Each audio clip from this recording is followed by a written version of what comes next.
Hi, my name is Sigman. I am doing my first installation here, and I'm going to talk about my baby here, my synthesizers.com modular synth. And basically this is a synth made by a guy down in Texas who started doing these. They're kind of reproductions in a way, modernized versions of vintage Moog modulars. And he did it in such a way where it's pretty affordable. It's large format, unlike the little Eurorack stuff, which has its advantages and disadvantages. Some people don't like the big format because you end up with a really large synth physically, but the cool thing is it uses big 1/4-inch jacks, and they're durable. They don't break like the little 1/8-inch ones, and you have a feeling of authority when you plug something into it. And you've got big knobs, which are the knobs themselves even are the exact same kind of knobs they use, the Cosmo knobs they're called, on the vintage Moogs, which is awesome. I was looking to get a modular for the sound, really, not really for the idea of having a huge system where you can make giant washes of sound, but I just liked the purity of the sound because it's just so fat sounding and the filters sound so great, and there's nothing digital in it. It's all pure analog. You can buy, you put a down payment on it, and they send you some of the power supply, which you can sort of see back there. It's this big, brawny, regulated power supply. They send you that, and they send you a cabinet. And the cabinet I went for a slightly fancier, more expensive one, because it looks like an ARP 2600, which is really cool looking. And the sound quality is superb on it. It's as good as anything I've ever heard. It, especially for things like bass sounds, it annihilates everything I've ever heard.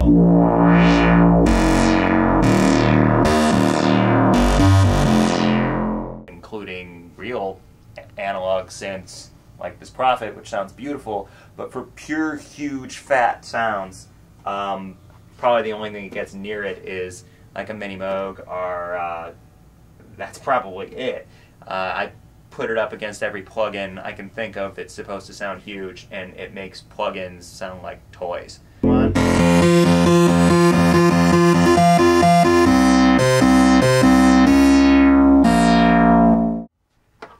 Okay, so here I'll start with one basic oscillator, no filter really. The filter is plugged in.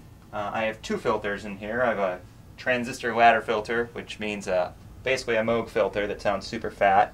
And I've got what's called a state variable filter, which gives you different kind of curves, high pass, low pass, band pass, so it's more like an Oberheim with a lot of different tones. But this guy, the ladder filter, is the big, huge, classic Moog sounding filter.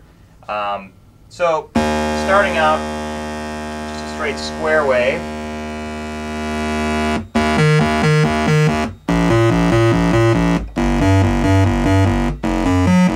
And get our filter in there.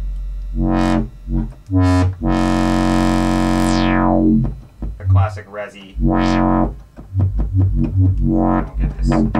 Get some envelope in there, so we're controlling the filter with an envelope generator, so you can hear it sweep. And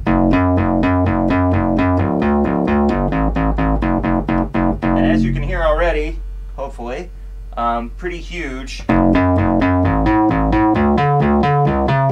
that's just one oscillator. We'll bring in another oscillator in the mixer. There's oscillator number 2. There we go.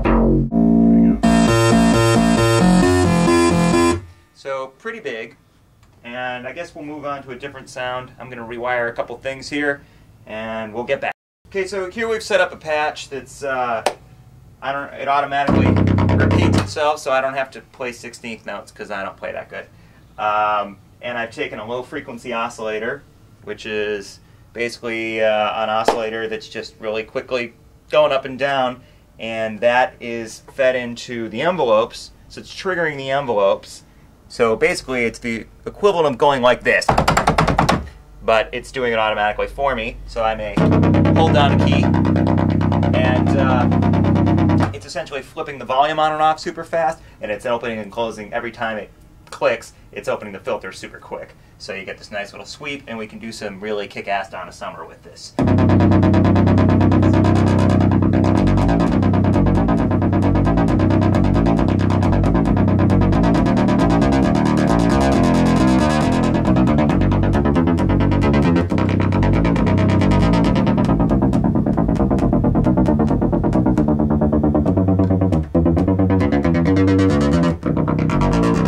way at the range.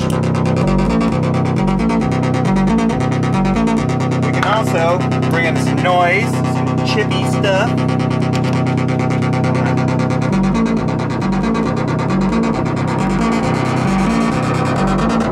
Turn that down.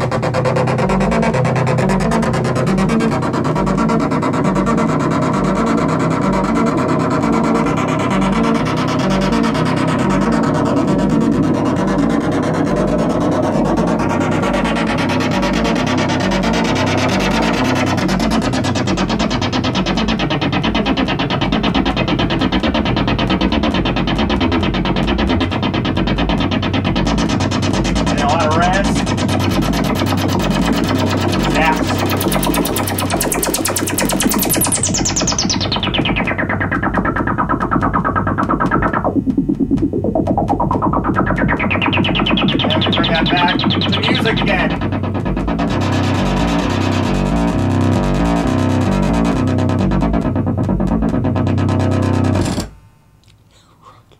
One of the really cool things about doing modular synths, especially the larger format stuff, is that you can make your own modules. There are a lot of guys out there, like this one, where I bought this circuit board. You just buy the circuit board. This is from a website called Music from Outer Space, and you can look it up. And this guy sells a whole bunch of different kits, and essentially you buy the circuit board, and then they give you a list of all the parts, which you can order from a lot of electronics places online. It ends up not being too expensive, really, because parts are cheap, and the boards are pretty affordable, and you just follow the directions and solder everything in. You stuff the board, you sit there with a soldering iron, and you solder each and everything, which isn't really too difficult. And if you look over here, these are a couple modules I built. This is a dual frequency oscillator. This is from a guy in Australia. The website is, I believe, catgirlsynth.com, or .net, I'm sorry. If you type catgirlsynth into a browser, you'll find it. So I built this one, and I've got it patched into one of the oscillators right now, and you can hear it. It's a straight ahead square wave, but we can add vibrato from the LFO, you get adjustable,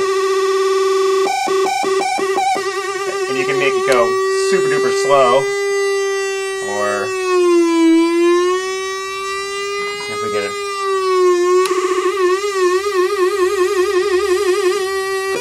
and we can do it. Oops. This is just a straight triangle, or you can do ramp, or you can do square waves, which is good for video game sound. So building stuff is a really cool way with modulars to get a lot more modules for cheap, and save a little money and have a little fun building stuff.